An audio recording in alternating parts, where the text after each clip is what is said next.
বিসমিল্লাহিররহমানিররহিম। আজকে ক্লাসটা হলো অ্যাক্টিভ থেকে প্যাসিভ ভয়েস। এই অ্যাক্টিভ থেকে প্যাসিভ ভয়েস এটা তোমাদের ষষ্ঠ থেকে দশম শ্রেণী এমনকি এইচএসসি পরীক্ষাতেও আসে। তাই এটা তোমাদের জন্য খুবই গুরুত্বপূর্ণ। আর যদি তোমরা এটা এরকমভাবে শিখে নাও, খুব ভালোভাবে যদি এটা আয়ত্ত করতে পারো, তাহলে তুমি প্রতি ক্লাসে তোমার জন্য কি এটা হেল্পফুল হবে। কাজে এটা মনোযোগ দিয়ে শোনা। আমরা আজকে ক্লাসে এরকমভাবে করবো যাতে আমাদের অ্যাক্টিভ থেকে প্যাসিভ আর কখনোই আমরা না ভুলি। এটা আমি কয়েক ধরনের সেন্টেন্স এগুলো লিখলাম, 8টা সেন্টেন্স লিখেছি। প্রথমে লিখছি হি রাইটস এ লেটার, সে একটি চিঠি লিখে। এখন অ্যাক্টিভ থেকে প্যাসিভ ভয়েস তুমি করবা, সেটার জন্য তোমাকে জানতে হবে অ্যাক্টিভ থেকে প্যাসিভ ভয়েসের রুলসগুলো কি, যেটা আমি তোমাদেরকে আগে পড়াইছি। আজকে আমি এই রুলসগুলো সামারি বলতেছি। শুধু অ্যাক্টিভ থেকে প্যাসিভ ভয়েসের শুরুতে তোমাকে অবজেক্টটা লিখতে হবে, অবজেক্টটা চিনতে হবে। এখন প্রবলেমটা হলো যে অবজেক্টগুলো তোমরা চিনো না, তাই তো? তাই না? অবজেক্ট থাকে ভার্বের পরে। অবজেক্ট থাকে কোথায়? ভার্বের পরে অবজেক্ট থাকে। মনে থাকবে কোথায়? আচ্ছা, তাহলে এখানে অবজেক্ট হলো কি? A letter. তাহলে আমরা লিখতে পারি এ লেটার।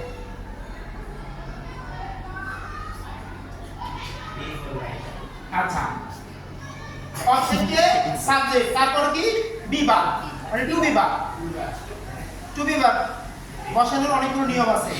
এই নিয়মগুলো বইয়ের মধ্যে এলেমেলে করে অনেক মানে বিস্তারিত ভাবে দেওয়া। আমি এগুলো খুব সহজে সংক্ষেপে তোমাদেরকে বলেছিলাম।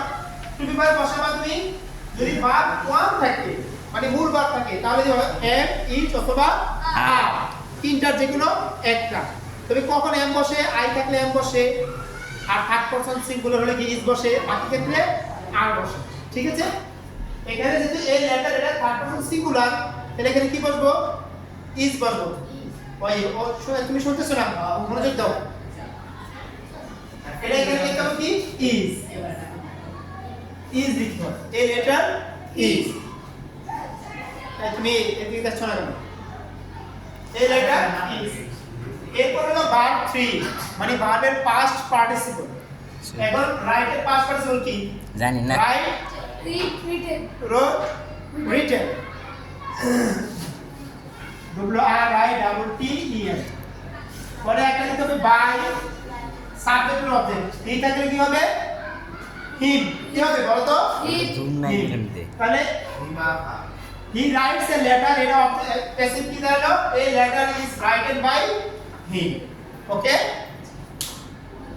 দেন পরের sentence he is playing football.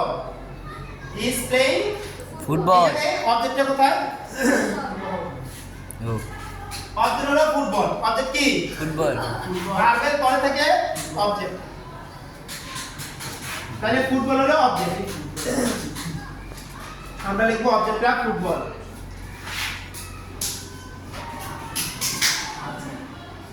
তারপরে অবজেক্টের সাবজেক্ট বসালাম। এখন কি হবে? বিভাগ। আমরা এখানে লিখি, এখানে লিখি পুরো চৈত্য আমি শুরু করছিস কেটা?